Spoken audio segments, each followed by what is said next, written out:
If you recall from last episode, we sold Jesus Jimenez to West Ham United for £45 million. And it turns out for them, it was a worthwhile investment because they come up against us today having not lost a single game all season. And the reason why? Jesus Jimenez.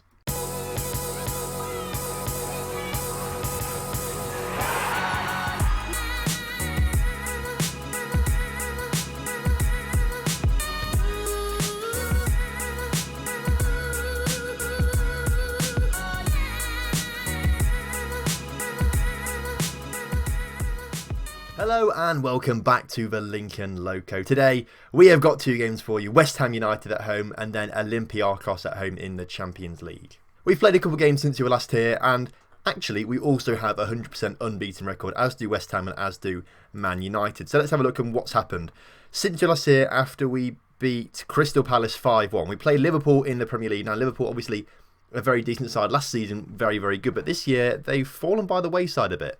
They stole two defenders that I actually really wanted to sign. So actually, considering they're not doing very well this season, perhaps it was a good reason not to sign them. They went 1-0 up though, but Mark Call and Brad Yeo came back to score 2 goals to make sure we won that game 2-1. We followed that up with a 3-0 win in the opening game at the Champions League against Lille. A pretty decent result that, to be fair. Lille quite pushovers. And actually, if you look at the lineup here, you can see some of it behind me.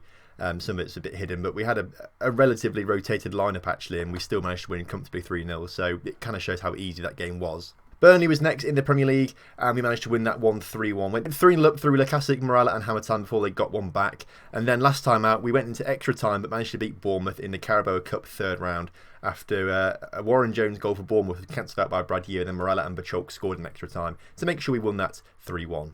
Those results mean that the table looks like this. We are joint top of the table with Man United and West Ham, both having 15 points, 5 wins from 5 each. But Man United have the best goal difference so far, 12, 11, 10. So it's very tight. Arsenal have played a game extra, but they're 2 points behind us, and Man City are 5 points.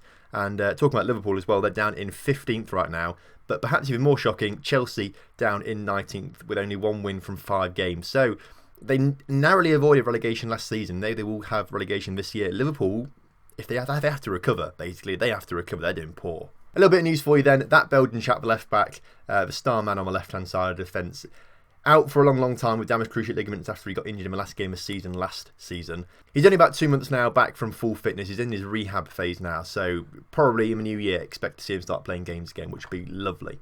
And the reason West Ham are doing so well this season is because we sold them Jesus Jimenez, who's doing very well for himself actually. 5 games, 3 goals, 3 assists, a 7.84 average rating. Doing very well at West Ham. Much better than he ever did. Well, I say it than he ever did. He had a very good season this year. 27 games, 12 goals, 11 assists. That was a pretty decent season for him.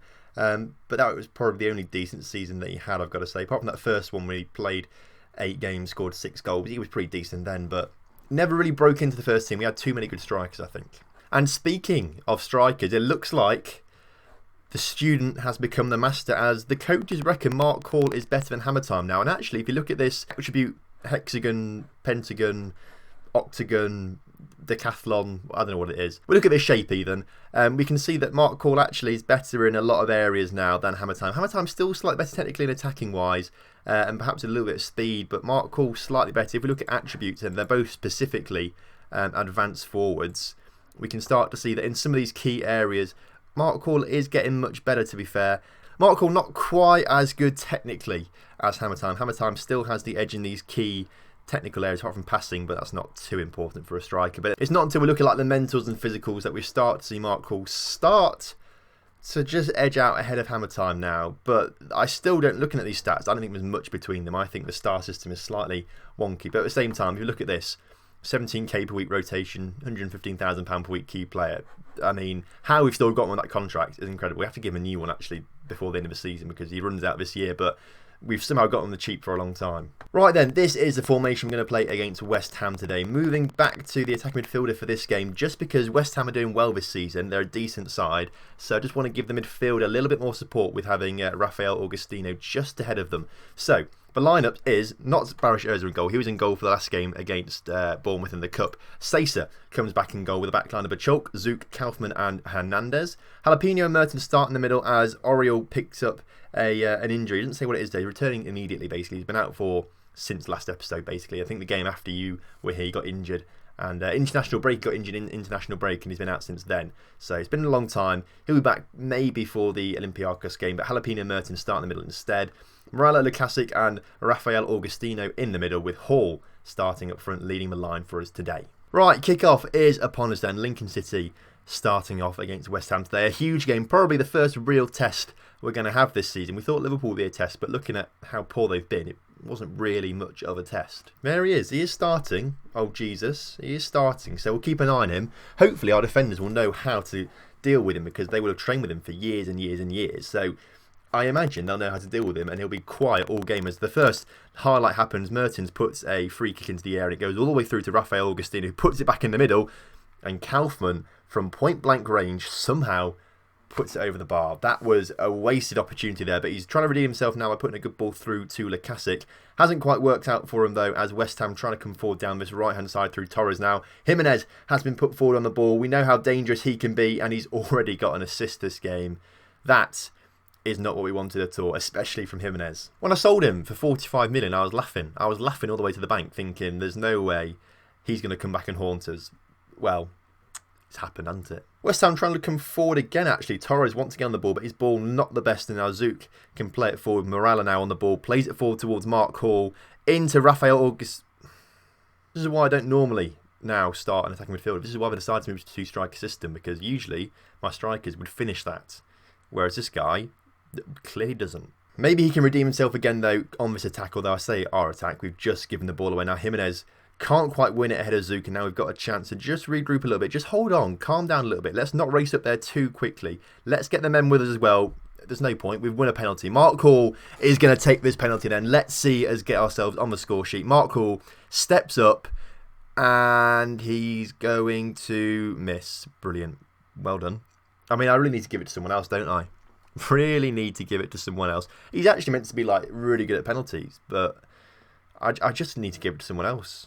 I have faith in him every single time, but I've decided now I don't have any faith. I mean, stat-wise, it wasn't a bad first half for us, but the main stat, the scoreline, isn't great. Right, we've got a chance to redeem ourselves in the second half now. The opening highlight looks to be coming towards us as Hall puts it narrowly wide of the post there. I mean, as things stand, West Ham United are currently top of the table.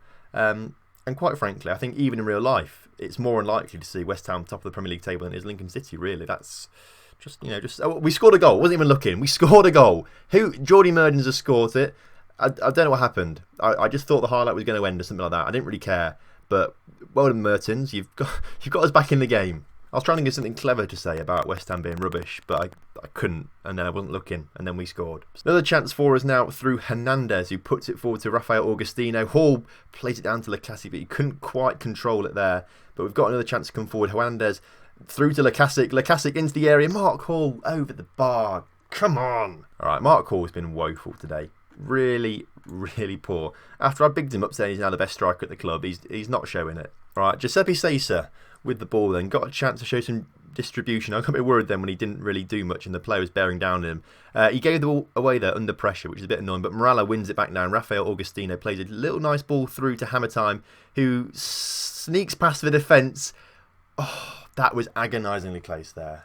Oh, another former player of ours, Declan Rice, has just come on for West Ham. Declan played for us for a little bit, but he can never really replace Liam Coyle, who we had at the time. Augustino hasn't been brilliant either, so we're going to bring Thomas on as a complete forward on support, see if he likes that, and I think we're going to bring Brad Year on as well instead of Morala. Brad Year, when he comes on, does change games for us, so hopefully he'll do that today. I mean, look at our shots. 22 shots to their 4. They've had 2 shots on target, but it's 1-1. Just annoying. Let's get creative out there, boys. Get creative. I want to see something. I want to see something made. I want to get us a nice opportunity in the area as Jimenez tries to come forward with it, but loses possession. Now, a great ball from Kaufmann through to Thomas. Finish this. Never in doubt. What a finish that was, and what a ball it was from Kaufmann. A lovely ball at the front, and Thomas was just there to coolly finish it. West Ham now trying to get back into this game now. Torres on the ball. We've seen how dangerous he is today already. Declan Rice in towards Jimenez now, into their man, but Mertens makes a great challenge there, interception to get on the end of that. And Yeo puts it forward towards Thomas, who's got plenty of space. Hammer Time with more space. Lukasic with more space. Didn't quite get it off to Lukasic, and his shot was and just wide or put it behind, to be fair. So it was a decent save. Yeo's corner comes in, but doesn't beat the first man, and Jalapeno tackled on the edge of the area. But there's still a chance to come forward now as Yeo wants to get on the ball into... Oh, I thought that was into hammer time to score, but unfortunately wasn't. And the final 10 minutes of the game has been pretty quiet, I've got to say. Although saying that, Zukov coming forward there for West Ham, I thought could have put a dagger in our hearts. But by looks of things, I think we have done enough to take the win today over West Ham United. Zook clears the corner, Kaufman on the ball, just punts it up the field. Thomas nearly gets on the end of it, but, I mean, come on, referee, blow your whistle. And there we go, it's all over here at Grant Brown Park. Lincoln 2, West Ham 1, and we go top of the table, ruining West Ham United's 100% record so far, but keeping ours in the process. Oh, there we go. We have just received 1.9 million from Swansea, because Kobayashi has played 50 games for them now. That was a good deal for us, wasn't it? That was pretty decent. Madrid still after Kaufman, like desperately still after him, want 55 million. Oh, apparently he needs an improved deal, which actually isn't that bad looking at it. He's currently on 105,000 a week. 60 grand more, we can negotiate that down a little bit to like 135, get rid of a yearly wage rise, get rid of a new substitute fee, take appearance fee down to 28k, the rest, we'll get rid of FA Cup as well. Champions League can stay. Suggest those terms. He wants a lot of money now. Come on, calm down, Patrick. 140k then. Appearance fee at 30. Suggest those terms. He's still wanting more, and his agent keeps putting his thing up as well. 145. No, I want 145. Agent going up again. 150. Agent at now 750. Jeez. Right, we'll finalise that. That's all right. Kaufman on a new 5-year deal. That is wonderful. Oriol just resumed full training as well. He may be fit enough for the Olympiacos game, but only maybe off the bench. I think we're going to rest everyone else here, though, because it comes up in 3 days' time. So we want to make sure everyone's fighting fit for it to try and maintain a 100% record. As you can see from the Champions League table here, briefly, you can see that we won our game against Lille, obviously, but Juventus and Olympiacos drew. So we're already 2 points clear, which is pretty nice. A win against Olympiacos would really help as well, and hopefully Juve slip up against Lille, because that would be really beneficial to us. Wow, this is a reunion, this is. We've had Declan Rice and Jimenez already. Now we've got the return of, we'll start off with the lesser one, Carlos Arvelos. Used to play for us as well. Actually looks pretty decent stats, actually. Why did we sell him? Oh yeah, he got injured all the time. That was why we sold him. He's had a bit of a career since leaving us. We bought him, then put him on loan because he didn't really play, got injured a lot. Got injured a lot at Burnley as well. Then sold him to Pauk for 7.5, and he's gone to Olympiacos and has done alright, I suppose. But the big name, Facundo Viera. What a man he is. I do miss him a little bit, actually. He was also, I suppose, unlucky to not play too many games for us. They got 30 games that season with us, scored 11, 8 assists, then sold for 12.5 million, which was a steal, actually, I've got to say, a real steal for a player of his quality to AEK. But he's since moved on to Olympiacos and did all right last season, to be fair, and is quite poor this season, but that's good for us at least. So look, Obbi Olure knows, he's warning Lincoln about Facundo Viera. What's Obbi doing now? He's still at Nancy. He was at Nancy last time we checked on him. Still doing alright, to be fair, for himself. Under 18s once again having a fantastic time in Europe somehow. I don't understand how they always do so well in these European competitions. Although last year they got to like the quarterfinals and lost to Celtic of all teams. After like beating Barcelona and Inter Milan under 18s and 19s and 20s and whatever. Celtic were the team that beat them. Juventus have already beaten Lille 4-1, so I mean that was probably to be expected really. But they just slip against Olympiacos, so win today, we're still top of the group, which is lovely. Right, a few little changes for that then. Obviously we've gone back to 2 strikers, Hammer Time and Thomas both come on the pitch. The Butcher's back on the right wing after coming back from a little knock that he suffered, and Patino replaces Zook in that centre back role. But other than that, team is the exact same. Oriol will probably come on from the bench at some point as well, although saying that, it's Champions League, isn't it? So let's get Barashers on the bench. We can't be too careful now. There they are. Carlos and Viera are starting. But will they be able to score goals against us? Hopefully not. Right, kick off upon us. We're in the white. Olympiacos in the red for some reason. I don't know why we're in white and they're in red. Why aren't they in like a black away kit or something like that? It's weird. I don't know. We've got a corner though, a minute into the game. Mertens puts it in. Morales on the header. I thought it was going in the back of the net. Unfortunately, skied it a bit really. Another corner actually this time. Mertens putting it in again, and Jalapeno from the edge of the area gets on the end of the loose ball. fires it into the top corner, and we're back on top of the group. 4 minutes into the game, this is fantastic stuff already. Much better than the West Ham United game already. I mean, to be fair, we did win against West Ham United, but it took a bit of an effort. This one already is looking like a bit of a breeze. Hammer Time has just been put forward brilliantly. 2-0. What do we say? 2-0. Incredible stuff that. What a finish from him as well. Real cool, calm, collected, showing he is the best striker. That's what the message is trying to send. He's trying to send the message that he is the best striker at the club. Mark Call last game, poor. Very, very poor. So Hammer Time's trying to say, look at me, start me more than Mark Call. And you know what, Hammer Time, I'm listening. I'm listening to you. I mean, already this group is so much easier than the one we had last season. I still don't understand how we ended up with Barcelona and Inter Milan, who were both favourites for the competition. I still don't understand how we managed to top the group with them both in it. And I still don't understand how Inter Milan went on to win it. I mean, that's even more ridiculous. The only reason Inter Milan went through into the knockout stages was because Malmo, who had lost every single game at least like 5-0, got a last-minute equaliser against Barcelona, which meant Barcelona went behind Inter Milan on head-to-head record or something stupid like that. I can't remember what it was. Either way, though, Inter Milan scraped through, ended up winning the competition, whereas we lost to them one game, but then comfortably beat them in the other game. I reckon we could have gone all the way last season. We were very unlucky, I think. Very unlucky. Hopefully this season, though, is going to be much better for us, and it's looking good so far, I've got to say. Looking good so far. Hernandez, with a cross into the area, only goes back as far as Mertens the clearance, but he puts it back in towards the Butcher, gets in behind the defence, and I think we've put the ball over at least 4 times since I've been talking to you and not really been paying attention. I think we've done that at least 4 times. One last attack, I think, in this first half for us now as Thomas comes forward, surrounded by players, but gets the ball out towards Morella, who can squeeze across in towards Hammer Time, but it's cleared only as far as Mertens, who puts it back to the Butcher, gets right to the corner flag, puts it into Hernandez, who crosses into Morella, and again, over the bar. Right, that is just ridiculous. If you're not from the UK, we're having a little bit of a heat wave at the moment. It is ridiculously hot, right, ridiculous. Not that I'm complaining, I love the hot weather. I much prefer it to be hot like this all the time, I think.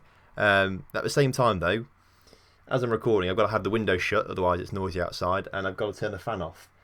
So right now, I'm sweating buckets right now. Like, there's so much dripping off me. A lovely image for you there to think about. We've now got a chance now through Bacholk after a ball was cleared, but he's now coming forward, plays it forward towards Morella. Right, if we put another ball over the bar like that, I swear to God, I was gonna say terminate someone's contract, but I'm not feeling that harsh, and actually that costs a lot of money as well, unless it's a youth team player. But Jalapeno has appeased me by scoring another great goal, actually, to be fair, from distance on the edge of the area. Makes it 3-0, and Jalapeno really trying to fight for his place now. He's heard that Oriol is on the bench and waiting to come back into that starting lineup, and he's trying to make sure he's the one who's going to be staying in the team rather than Mertens. And you know what? He's convinced me so far. Mertens off the pitch. Oriol, get yourself on. Have a bit of a game time. Thomas has not played too well, but how much time is? Let's swap them over. See if they just gel a little bit better like that, for example. Bacholk looking tired. Zook can actually play on the left-hand side. He looks decent as a left-back as well, actually. So he's quite a versatile player to have. They're the 2 changes that we'll make for now, at least. And let's just watch this game tick down and get the 3 points. Free kick for us on the edge of the area. Played cleverly towards Thomas there, but the ball ricocheted out of the area twice. Cross coming back in. Again, not the best one. I think that was probably the highlight, maybe. I don't know. Jalapeno now with a chance. Will he bang another one in? Plays it forward towards Thomas. Actually gets into Hammer Time in behind the defence very cleverly. And Hammer Time scores his 2nd of the game. Again, showing why he is the best striker. Well, I've got to say, it's been a nice reunion today, seeing Carlos and Viera. It's been nice to see them not play well either, actually. I'd rather they didn't play well against us, but they can play well against everyone else. That's fine. And there we go. We've won it. 4-0. What a result, what an episode, what a reunion we've had today with some old players. Obviously Facundo and Carlos, there was Jesus, there was Declan, of course Obbi as well. He popped up at one point to say hello, didn't he? That was nice of him. Just got an achievement saying you're on fire. What's that? You're on fire. Apparently this is the first time in FM18 I've won 10 consecutive competitive matches in a row, apparently. That's good going, isn't it? 1, 2, 3, 4, 5, 6, 7, 8, 9, 10. Wow, brilliant. Apparently it's the first time it's happened in all of FM18 for me, so I'll take that. Right, next episode is going to come around pretty quickly then. We're going to do Juventus and Man United. Obviously, Juventus, the best team in the group, other than us, obviously. And then we've got Man United, who are currently 2nd in the league, still unbeaten, just like us, I think. Oh, no, they drew. they drew in their last match, so that's interesting. They're not unbeaten. Well, they are unbeaten, but they haven't won every single game. But we're going to play them next time, along with Juventus, of course, for what should be a very exciting match. So thank you very much for watching today's episode. I hope you have enjoyed it. If you have done, make sure you drop a like on the video, subscribe to the channel if you're new around here, and I will see you next time for some more Lincoln Loco action.